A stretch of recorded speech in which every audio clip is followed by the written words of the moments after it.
The Sahara Desert is the world's largest hot desert. It covers about 3.6 million square miles, making it about the same size as the entire United States.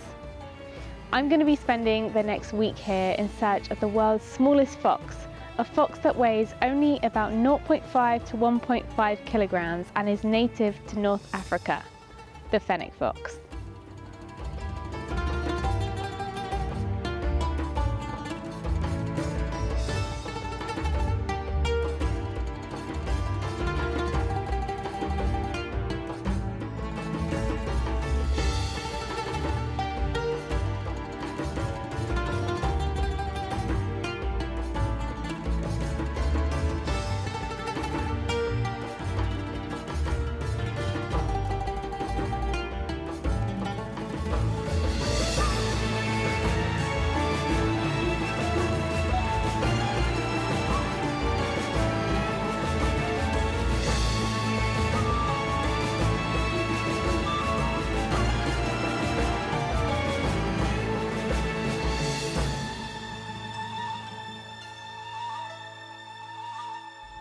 We had 3 long days of travel to get from the UK to our location, until finally we were in the desert, ready to find the Fennecs.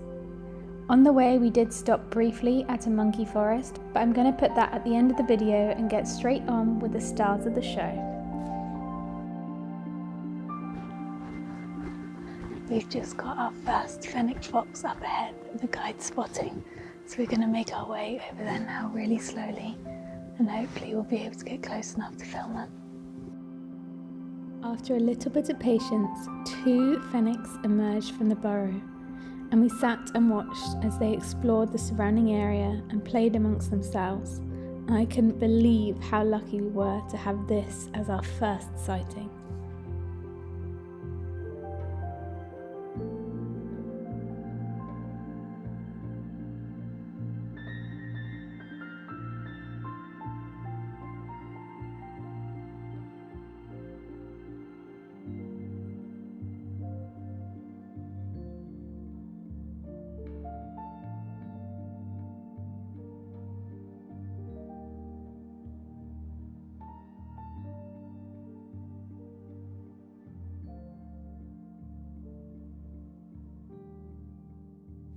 This is the best time of year to come and film the Fennec foxes because it's just as the pups are starting to emerge from the den.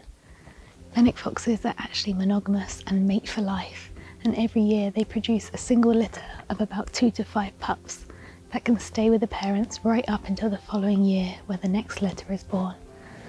So that's why I'm here now, hoping to get a sighting of the pups interacting as they come out the dens. They're mostly nocturnal animals to avoid the heat in the Sahara Desert here. The night's actually pretty cold, so they have the thick fur to keep them warm at night. And when we get here in the mornings, we can see loads and loads of tracks around the dens to show how active they were at night.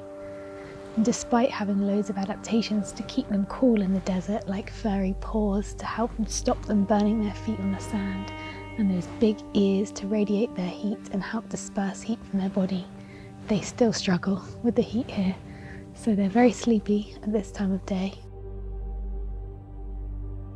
I'm just crouched down by the 2 holes where we filmed the Fennecs from this morning, and in the space of time when we were back at the hotel, resting from the heat of the sun, another quad tour has come through, literally driving. You can see the tracks here, right past the burrows, and scared them away. And the guy that works here said that sometimes the quads literally drive over the Fennec burrows, which traps inside the mum and kits, causing them to die. So this is a real problem here, and clearly no one's doing anything about it.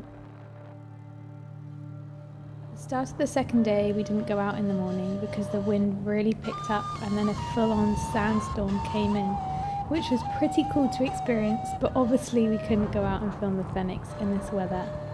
However, later in the afternoon, the wind did start to ease, meaning that we could venture out again for the day. The wind is still pretty strong now, which means that the chances of actually getting a good sighting of the Fennec this afternoon are very slim. But I still wanted to head out and give it a go, so we'll see what happens. On windy days, ambient noise from blowing sand and vegetation masks sounds that are vital for the Fennec's survival. As a result, they often remain in their burrows until conditions improve. This is an example of environmentally modulated behaviour, a survival adaptation to the extreme and variable conditions of the desert.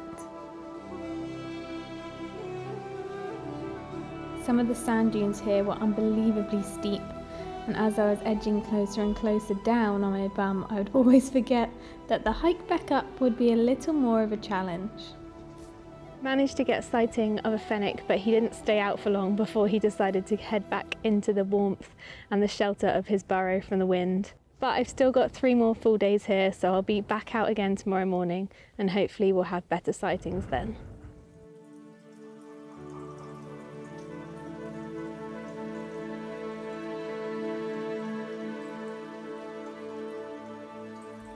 Once again, it didn't take long until we found some tracks leading to their burrows. These burrows can be up to 3 feet deep, helping them to hide away in the heat of the day.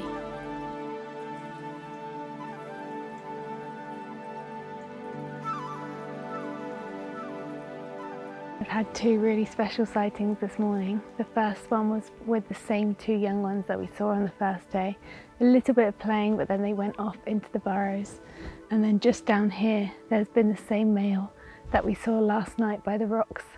But again, he didn't stay around for long, so I don't have a lot of footage, but it's still great that we managed to see 2 different sightings in one morning.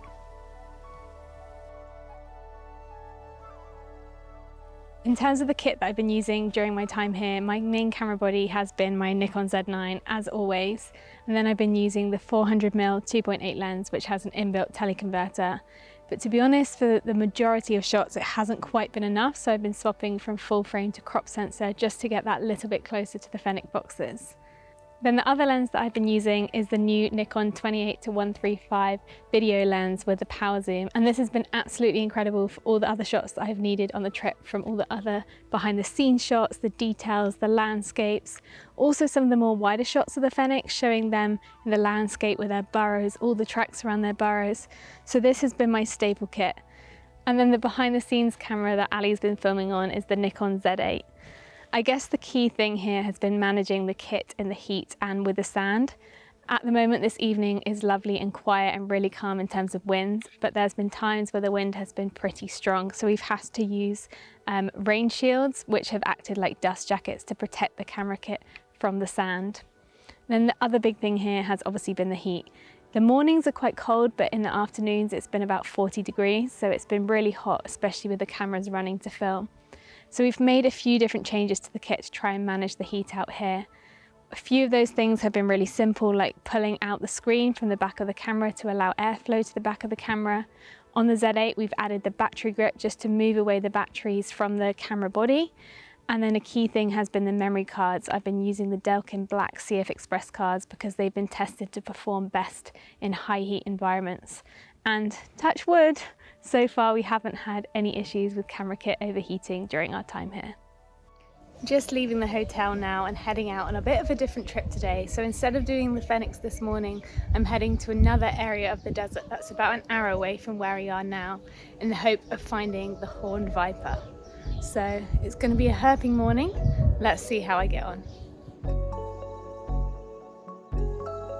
Now we're here and it's nice to see such a different landscape with all the acacia trees surrounding us, and hopefully I'll get a good shot of a horned viper.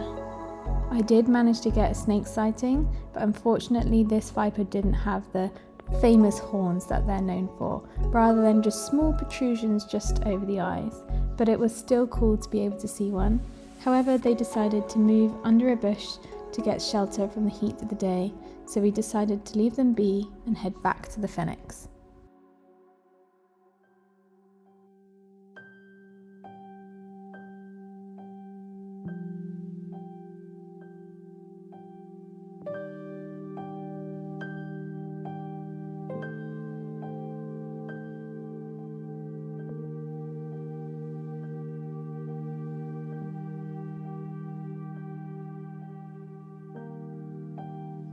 Despite being adapted to thrive in harsh living conditions, Fennec foxes are struggling due to human-induced threats. Climate change is increasingly affecting North Africa, with a phenomenon known as greening taking place in the Sahara Desert. They're also subject to the illegal pet trade and to poaching. Also, whilst being here, I'm wondering what the impacts are of the unethical tours that we've seen here, with the quad bites and camel trekking taking place to disturb the Fennecs within their burrows.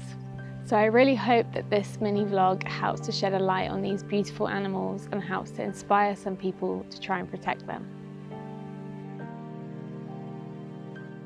I'm on my last evening here. We've just found a new Fennec fox, so he's not used to seeing people and he's definitely more aware of us than the others have been.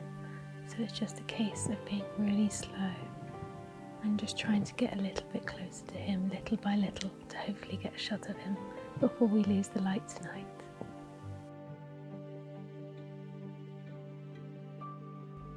And that was it, our final encounter with one of these beautiful beings before he decided to stroll away, most likely in search of some food for the evening. As promised, I'm now going to go back in time to the start of the trip to where we made a stop at a monkey forest.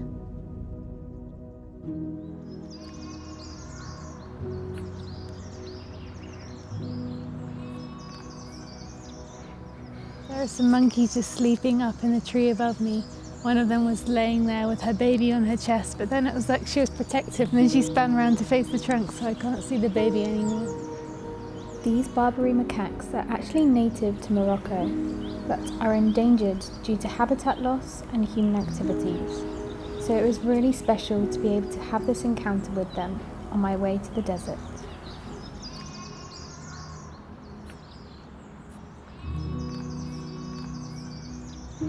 I hope you enjoyed watching this video. If you did, please do like and subscribe, and I'll be back again soon for more.